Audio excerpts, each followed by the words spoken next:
Trauma cell भ्रम के इस एपिसोड में आप देखेंगे कि अब आयमा के सारे रंग खुद ही खुल रहे हैं और सब कुछ खुद ही नजर आ रहा है।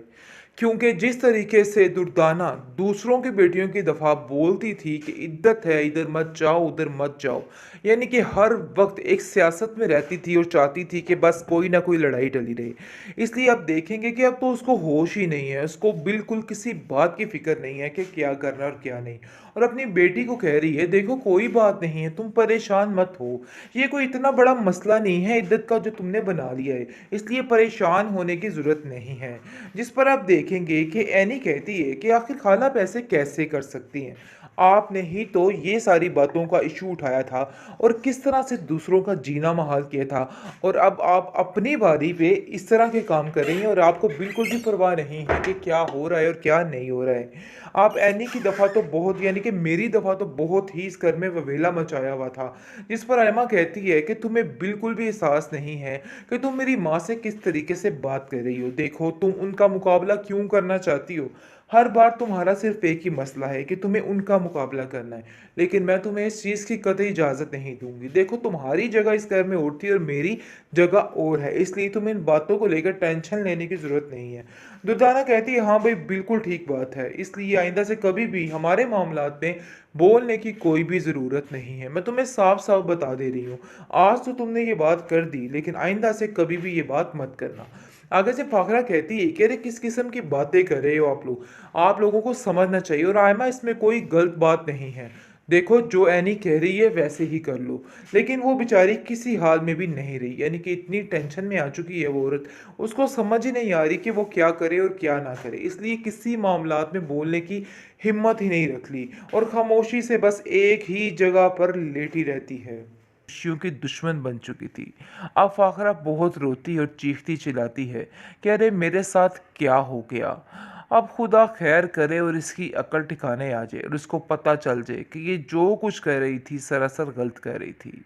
लेकिन उम्मीद नहीं है कि इसकी अकल अभी भी ठिकाने आएगी, अभी भी कहेगी कि एमल के कदम इस घर में पड़ने वाले थे जिसकी वजह से ये सब कुछ हुआ। खैर अब की दफ़ा ये औरत अपने होशो ख्वास खो बैठेगी और बिल्कुल ही ऐसे बेजान सी हो जाएगी। लेकिन अफ़ान को ये बात काफ़ी ज़्यादा तकलीफ़ दे रही है कि उसकी माँ इस तरीके से हो रही है, और कहता है कि आप कैसे ऐसे कर सकती हैं, आपको हमारा ख्याल भी होना चाहिए, हम आपसे कितना प्यार करते हैं, आखिर कैसे आप हमारे साथ ऐसा कर सकती हैं।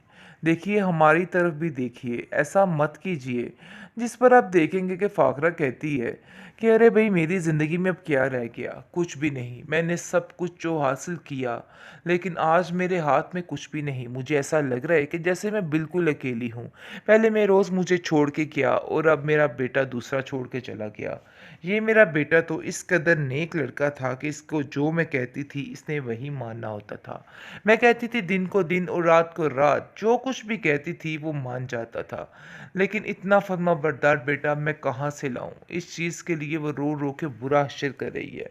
और फरी को भी मौका मिल गया है, अपनी माँ की जैसे ही हमदर्दियाँ समेटती और बटोरती है और उसको समझ आ जाती है कि उसको भी माफ़ी मिल ही गई है, क्योंकि वो जानती है कि उसको माफ़ी मिले बगैर उसका भी गुजारा बहुत मुश्किल है, क्योंकि वो जैसे अपनी ज़िंदगी उधर गुजार रही है उसके लिए बहुत मुश्किल है। खैर आप देखेंगे कि फ़िलहाल फ़ाखरा जो है वो काफ़ी परेशान, उदास और रोती हुई नज़र आ रही है, क्योंकि उसको और कुछ भी नज़र नहीं आ रहा और उसको ऐसा लग रहा है कि उसका दुनिया जहान सब ख़त्म हो गया। बेचारी के दोनों बेटे इस जहान से चले गए, इसलिए अपने दोनों बच्चों की बहुत ज़्यादा फ़िक्र करती है और रोती रहती है। ट्रॉमा सीरियल बिरंग में जैसा कि आप देख रहे हैं कि स्टोरी इस तरीके से पलटी है कि सबकी अकल ठिकाने रह गई। भाई कैसे इन्होंने शहरयार को मार दिया। अभी तो इमल बिचारी के हंसने खेलने के दिन थे, लेकिन इन्होंने बेड़ा गर्क करके रख दिया। यकीन मानिए बहुत अफसोस हुआ इस बात का। और आपको बताते चले कि पहले शहरयार, यानी कि पहले उसका बड़ा भाई और इसके बाद शहरयार की बारी आ गई। कुछ समझ ही नहीं आया कि माजरा क्या किया इन लोगों ने। थोड़ी सी हैप्पी एंडिंग करते भी सैड करके रख दिया। आज के एपिसोड ने तो टेंशन ही डाल दी है, क्योंकि इमल बेचारी जिसके ख्वाब इस कदर खुशी से भरे हुए थे कि वो जाएगी और खुशी के साथ रहेगी, किस तरीके से टूट चुके हैं और चकनाचूर हो चुके हैं।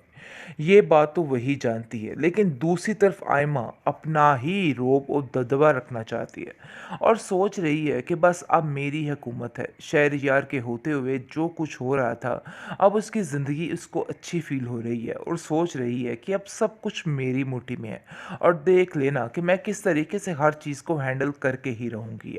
अब किसी की कोई हिम्मत नहीं है कि वो कुछ भी कर सके। लेकिन फ़ाखरा उसको कहती है कि भाई तुम्हारे काफ़ी पर निकल आए हैं। तुमने तो ऐसे जैसे शहरयार की मौत पे खुशियाँ मनाना शुरू कर दी। आखिर तुम्हें क्या हो गया? जिस पर दुर्दाना कहती है कि बाजी कैसी बातें कर रही हैं आप? पता नहीं क्यों आप मेरी बेटी के पीछे हाथ धो के पड़ चुकी हैं। उस बेचारी ने तो ऐसा कुछ कहा भी नहीं, लेकिन फिर भी आपको समझ ही नहीं आ रही। ऊट-पटांग बातें करती रहती हैं और उसको ज़लील करती रहती हैं बिला वजह। क्योंकि अंदर से उसे इस बात का शदीद गुस्सा है कि उसकी बेटी के साथ इस तरह का रवैया क्यों रखा जा रहा है। जिस पर फ़ाखरा कहती है कि मुझे ऐसा लग रहा है कि जैसे तुम ज़्यादा ही हद से बाहर होती जा रही हो और ये सारी जो है मिली-जुली प्लानिंग है और सब कुछ किया धरा जो है वो तुम्हारी बेटी आयमा का है। ये सब कुछ चाहती थी क्योंकि वो इसकी खुशियों की दुश्मन बन चुकी थी। अब फ़ाखरा बहुत रोती और चीखती चिल्लाती है कि अरे मेरे साथ क्या हो गया? अब खुदा खैर करे और इसकी अकल ठिकाने आ जाए और इसको पता चल जाए कि ये जो कुछ कह रही थी सरासर गलत कह रही थी। लेकिन उम्मीद नहीं है कि इसकी अकल अभी भी ठिकाने आएगी। अभी भी कहेगी कि एमल के कदम इस घर में पड़ने वाले थे जिसकी वजह से ये सब कुछ हुआ। खैर अब की दफ़ा ये औरत अपने होशो ख्वास खो बैठेगी और बिल्कुल ही ऐसे बेजान सी हो जाएगी। लेकिन अफ़ान को ये बात काफ़ी ज़्यादा तकलीफ़ दे रही है कि उसकी माँ इस तरीके से हो रही है और कहता है कि आप कैसे ऐसे कर सकती हैं? आपको हमारा ख़्याल भी होना चाहिए, हम आपसे कितना प्यार करते हैं। आखिर कैसे आप हमारे साथ ऐसा कर सकती हैं? देखिए हमारी तरफ भी देखिए, ऐसा मत कीजिए।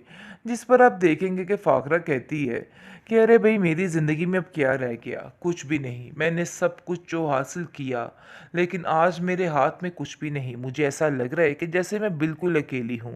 पहले मैं रोज़ मुझे छोड़ के गया और अब मेरा बेटा दूसरा छोड़ के चला गया।